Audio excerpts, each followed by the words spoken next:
Eram quase 11 horas da noite quando o carro conduzido por Elizabeth Zimmer atravessou a rua principal da pacata vila de Lugfield, algures no condado de Devon, sudoeste da Inglaterra.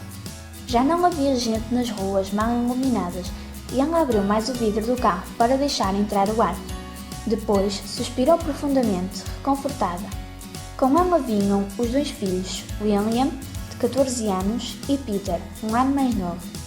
O carro atravessou a Ponte Cutter, chegou à estrada alcatroada para Tavistock e Elizabeth Zimmer começou a assobiar uma canção da sua infância. A certa altura, porém, calou-se de repente, travou o carro e encostou à berma. "Volto já", respondeu a mãe a sair do carro. Estava uma noite clara e temperada, própria dos primeiros dias de agosto. O céu era como um lençol negro com pontinhos bordados e um buraco no meio, a lua. Ela voltou pouco depois com uma pequena pedra na mão. Pousou-a cuidadosamente no banco vazio ao lado dela. Parecia uma pedra igual às outras, mas quando a luz da lua lhe bateu, eles puderam ver o seu suave brilho azulado. O Carlos Zimmer, nosso antepassado, comprou o terreno da quinta e construiu a casa por volta de 1800. Dizem que encontrou um diamante do tamanho de uma romã durante as escavações dos alicerces e enterrou depois na terra e pôs uma daquelas pedras por cima para marcar o sítio. Dizia à família que era uma pedra da sorte que protegia a casa e as pessoas que lá viviam, desde que não desenterrassem o tesouro que ela guardava, a menos, claro, que houvesse uma grande desgraça ou tivessem grandes dificuldades. O carro saiu da estrada e tomou o caminho de terra batida que levava à quinta.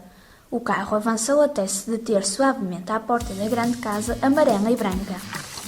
Peter foi o primeiro a entrar na casa, mas estancou de repente quando deparou com o retrato do primeiro de cima, que eles tratavam apenas por primeiro e que parecia interrogar cada pessoa que cruzasse a porta.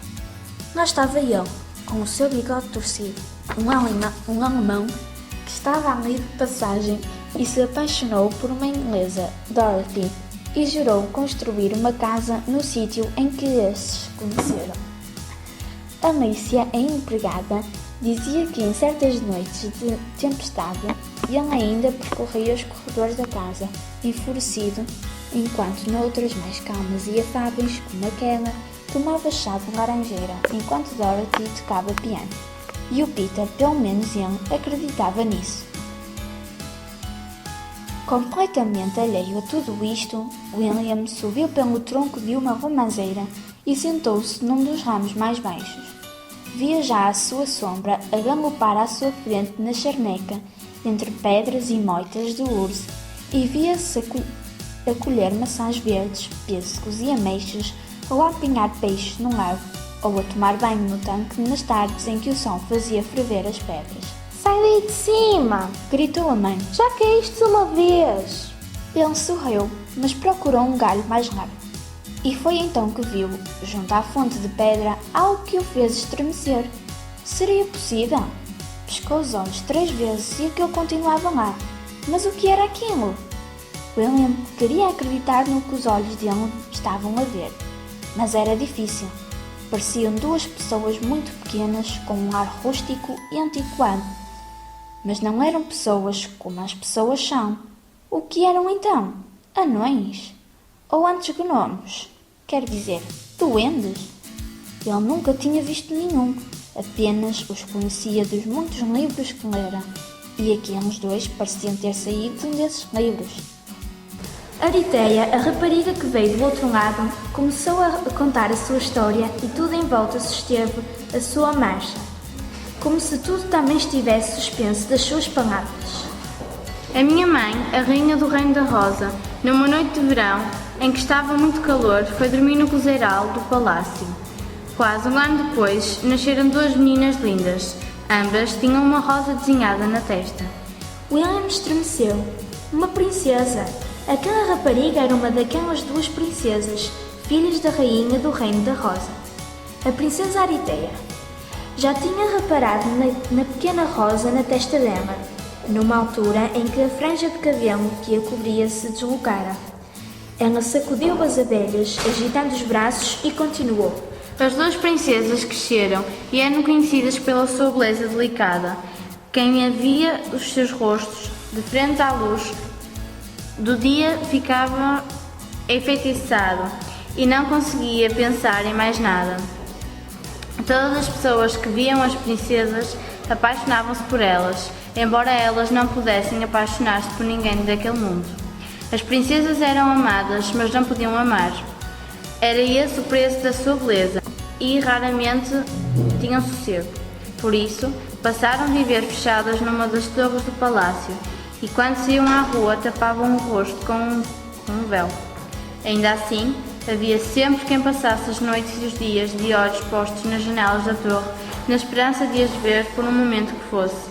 E tanto se espalhou a fama delas que um dia ela chegou ao coração do escuro e o rei do reino do sol negro, que ocupava cerca de metade do outro lado. Mandou reputar as princesas que foram levadas para o seu castelo, nas profundezas da escuridão. Estás a ouvir? Estou. A rainha do Reino da Rosa pediu ajuda de todos os reis do reinos em volta. E foi assim que partiram grandes expedições para o Reino do Sol Negro. Mas todas elas foram derrotadas em grandes batalhas no centro da escuridão. Foi então que a rainha, em desespero, ofereceu ao rei do Reino do Sol Negro a segunda chave da caixa que guarda a magia negra em troca da libertação das princesas. Ela sabia que ele ambicionava ter as 3 chaves da caixa que guarda a magia negra. A meio de um sonho confuso, William ouviu o seu novo nome, Grimm. Talvez também já o considerasse seu, como lhe dissera o duende Rami. Despertou e abriu um olho, e depois o outro. Aqui, deste lado, Disse alguém. Ele voltou-se e viu outro duende do outro lado da cama. Era um duende como os outros, só que tinha o cabelo curto, bem penteado e a barba aparada. Via-se que frequentava um bom barbeiro. Era jovem, notava-se bem, e também muito elegante. Tinha mesmo um porte altivo. A roupa, de couro castanho, é que era igual à dos outros duendes, à exceção do belo boné de xadrez. Estava com um joelho dobrado no chão, quando disse: viva o Grimm! É uma honra estar aqui a ajudar-te a resolver um problema. Para um gato estava muito bem vestido. Caminhava de pé como as pessoas, usando apenas as 2 patas de trás. As outras 2 seguravam um par de botas que trazia aos ombros, como se fossem mãos e não patas. Não era, pois, um gato como é um gato, mas um gato das histórias. O gato das botas, talvez. Procura um sapateiro de fadas e doentes. Disse ele a olhar em volta. Não é aqui? William limitou-se a encolher os ombros. Que sabia ele? Ia jurar que era aqui mesmo. Continuou o gato. O problema é que as coisas por aqui estão sempre a mudar. Um homem pode sair de casa de manhã e não a encontrar no mesmo sítio quando regressa. O gato reparou na sombra de William, pisou-a sem querer e recuou imediatamente. É lá! Quem é esse? Perguntou. William olhou em volta à procura de alguém. Aqui! Disse o gato das botas a apontar para o chão. É maior do que tu e, às vezes, é mais pequeno. Ah, apenas é a minha sombra, faz tudo o que eu faço e é obediente. Uma sombra? Repetiu o gato. Sempre quis ver uma. É feita de quê? Sendo uma sombra, acho que é feita de sombra. Respondeu William. Ah, e a sombra, por sua vez, é feita de quê? De nada, acho eu. Ah, é por isso que não está lá nada quando lhe tocamos, nem conseguimos arrastar. E anda sempre contigo? Às vezes não a vejo, mas acho que sim. Sempre, sempre? Insistiu o gato. Sim, sempre, sempre. E faz tudo o que tu fazes? Sim, tudo. O gato passou a mão pelos bigodes desconfiado. Tenho a impressão de que ela, há pouco, se mexeu antes de ti. Talvez tu sejas apenas a pessoa dela e faças tudo o que ela faz. Não te fies nisso. Disse William a sorrir. O gato pousou as botas no chão e rodopiou à volta dele. Mas então tu és um sombra. Vieste do outro lado. Como chegaste até aqui? Sou um Grimm, o último. Acabei de chegar e também me sinto estranho. O gato deu 2 voltas em torno do rapaz a examiná-lo minuciosamente. Um grimo. Disse por fim. Tens a certeza que não estás a exagerar? Nem um bocadinho. Um grimo. Repetiu o gato, cada vez mais espantado. Ao tempo que não se via por cá um.